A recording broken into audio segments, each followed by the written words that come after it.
Today, I'm going to ask you a question that can't be answered with pretty words.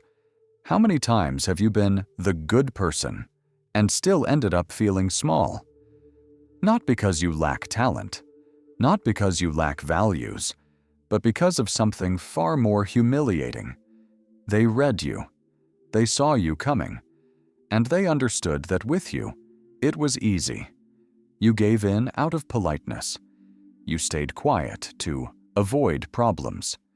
You gave more than you should have so nobody could point a finger at you. And even so, they ignored you, they used you, or they left you in a corner while others, with less heart but more strategy, took the space, the recognition, and the control. And the worst part is that thought that shows up at night when you're no longer playing the role of the correct person. What if being good isn't enough? I'll tell you right now, no anesthetic. It isn't. Not because kindness is bad, but because the world doesn't work the way they told. It does. There's a soft lie we've been fed since we were kids. Be noble, and everything will turn out fine. As if there were some cosmic scale that automatically rewards integrity. As if life were a factory of justice. But look around you. Look coldly. Do you really think reality rewards the fairest person? Or does it reward the one who knows how to move? This is where a name comes in that many people use as an insult without understanding it. Machiavelli.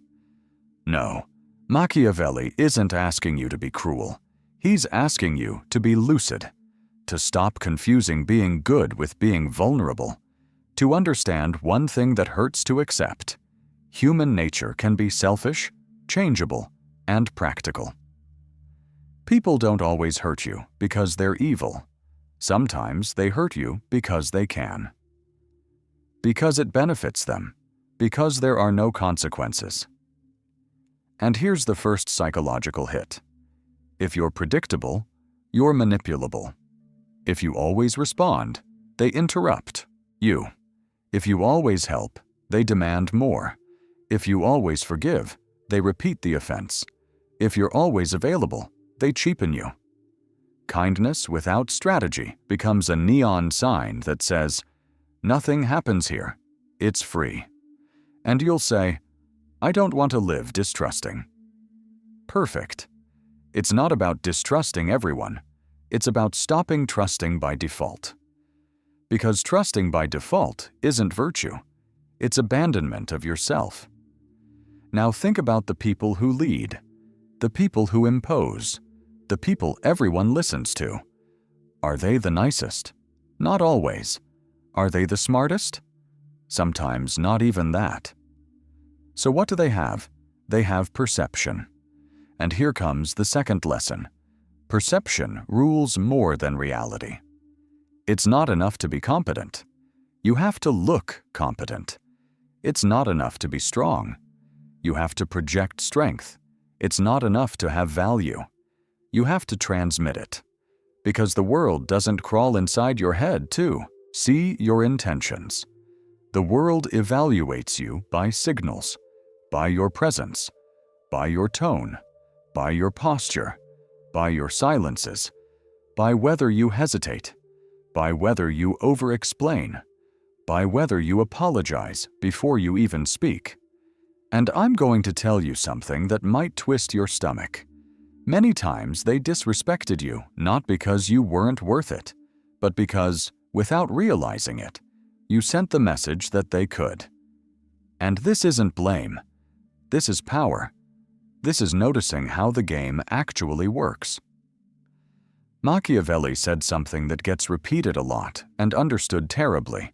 It's better to be feared than loved if you can't be both. Translate it to real life. If all you chase is being liked, you become someone who needs approval. And need has a smell. It's perceived, and it gets used.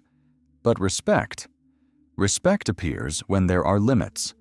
When your kindness isn't an open door, but a door with a lock. And here we step into a delicate territory, control of information. Because there's something almost nobody understands until they get burned. What you say defines you, and it also exposes you. Naive people confuse transparency with honesty. They think telling everything is being authentic. But in a competitive world, information is power. The more you reveal, the more they study you. The more you explain, the more they argue with you.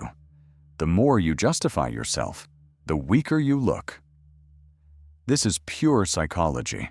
The one who talks too much often seems insecure, even if they aren't.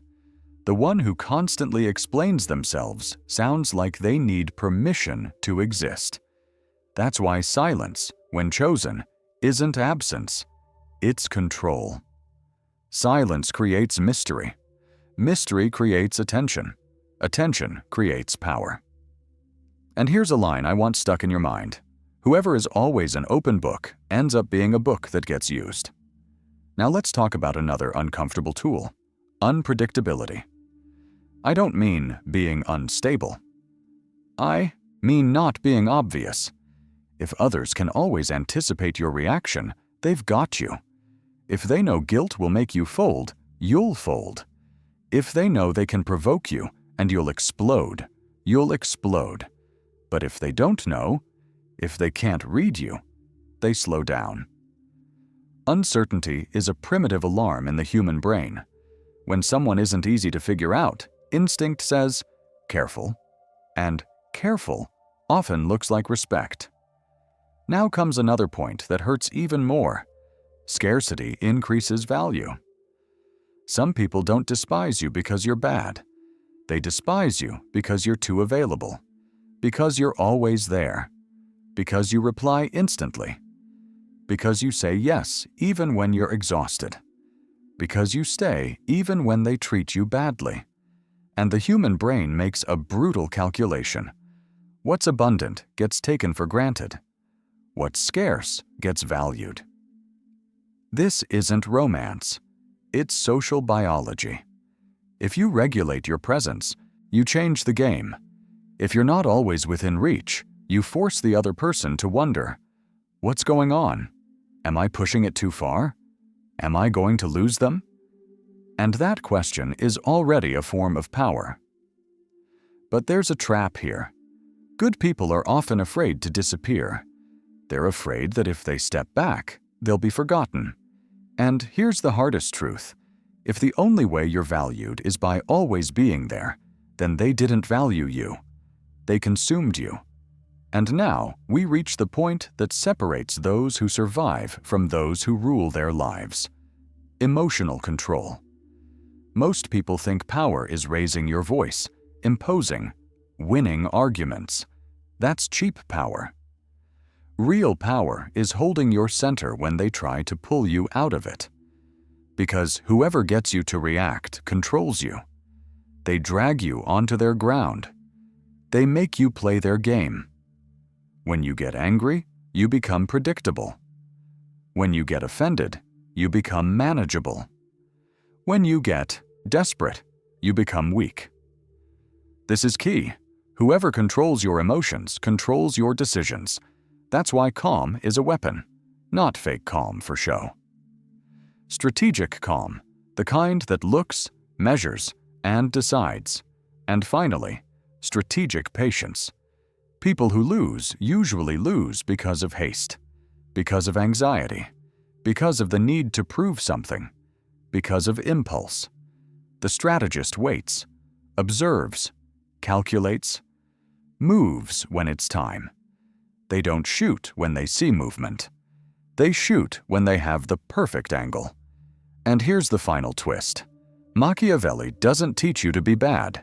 He teaches you not to be eaten. He teaches you to be good with structure, with limits, with intelligence. To not be the lamb that walks into the room hoping the wolves will turn vegetarian. So here's the question. How do you apply this without becoming cold? I'll tell you with simple actions that look small, but change your energy completely. First, learn to pause before you answer. A short pause gives you control back. Second, talk less about your plans and more about your results.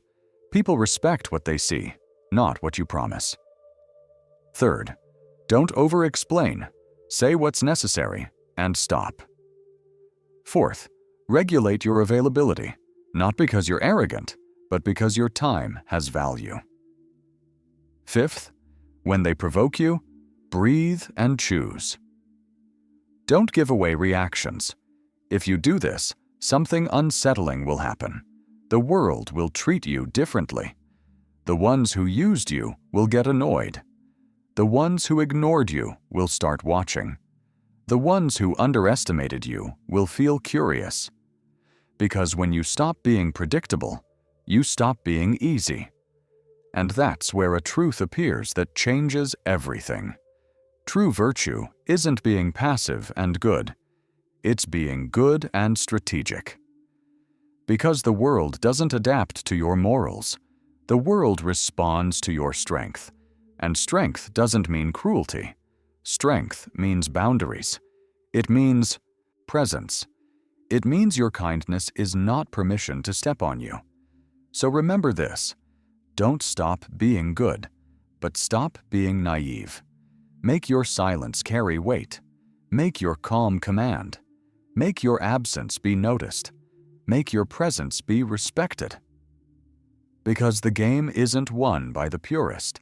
It's won by those who understand how reality works and still choose not to lose themselves. And now tell me, honestly, are you going to keep waiting for the world to reward your kindness? Or are you finally going to learn how to protect it? If you made it to the end, comment, "I made it," and I'll personally reply. And if it resonated with you, subscribe to be part of it, and hit like if you enjoyed it.